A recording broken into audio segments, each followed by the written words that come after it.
At first glance, the room looks ordinary. A bed, a window, a door, an old TV. Everything seems like any small apartment in a quiet city. But after a few minutes, you realize this place doesn't breathe. Something wrong with it. It feels like the walls are hiding something.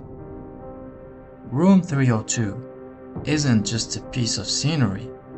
It's a living entity. It watches you. It listens. And every time you try to escape, it pulls you back in. Many players thought the room was a prison because the door is locked with chains and the windows won't open. But the truth is far crueler. The room wasn't imprisoning Henry Townshend. Not at all. It was protecting him from the world outside. Temporarily. That's the scariest part.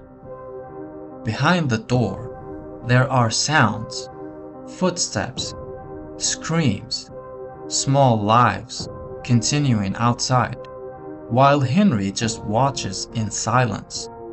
At first, he believes he's trapped, but with time, he realizes the outside is far more terrifying. In the world of Silent Hill, fear doesn't come from the place itself, but from the meaning we carry inside it. The room was Henry's mirror, reflecting his loneliness, his silence, his disconnection from everything.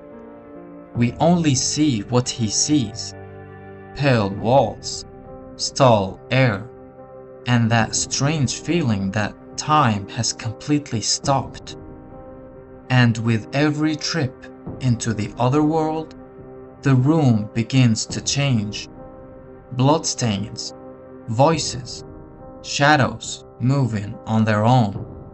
It's as if the place itself is collapsing from within, just like Henry's mind is falling apart each time he returns. Some say the room was a punishment. Others see it as a sanctuary. But I see it as a silent confession. A place that holds everything Henry can't say out loud. The room kept him prisoner because it knew he'd never leave. Because just like him, it was afraid of the outside world.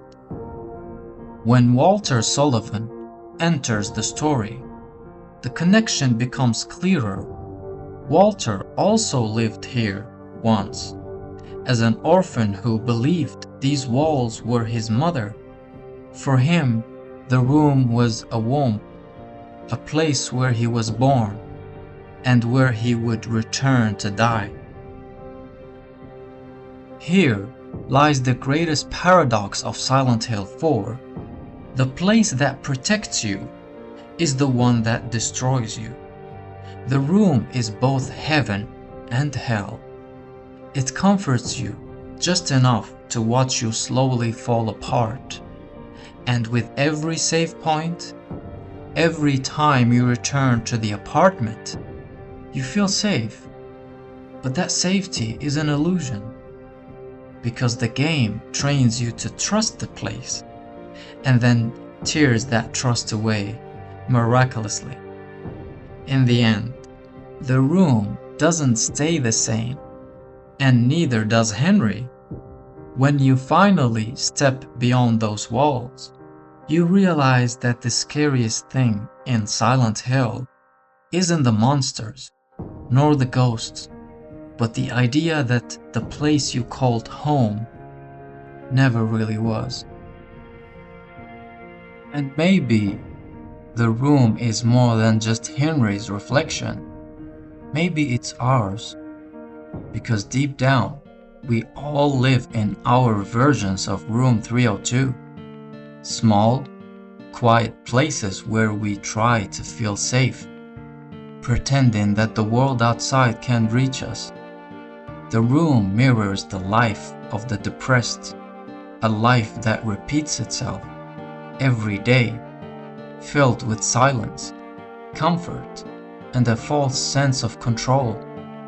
We decorate our walls, open the TV, scroll through screens, anything to convince ourselves that we're fine. But just like Henry, we know something isn't right. We sense it. That quiet voice saying this safety isn't real. Yet we stay, because staying feels easier than facing what's outside. Silent Hill 4 captures that fragile illusion perfectly. The idea that safety can destroy you slowly, that comfort can rot, that we carry our fears inside, hiding them under routines, pretending to be strong while quietly falling apart.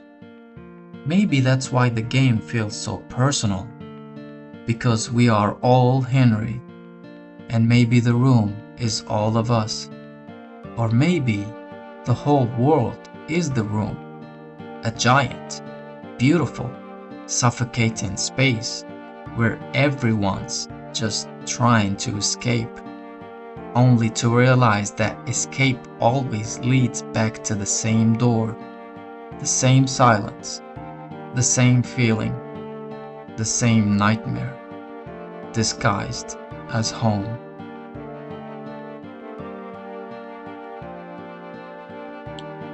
This was my analysis of the room in Silent Hill 4, a place that makes you doubt the meaning of safety itself.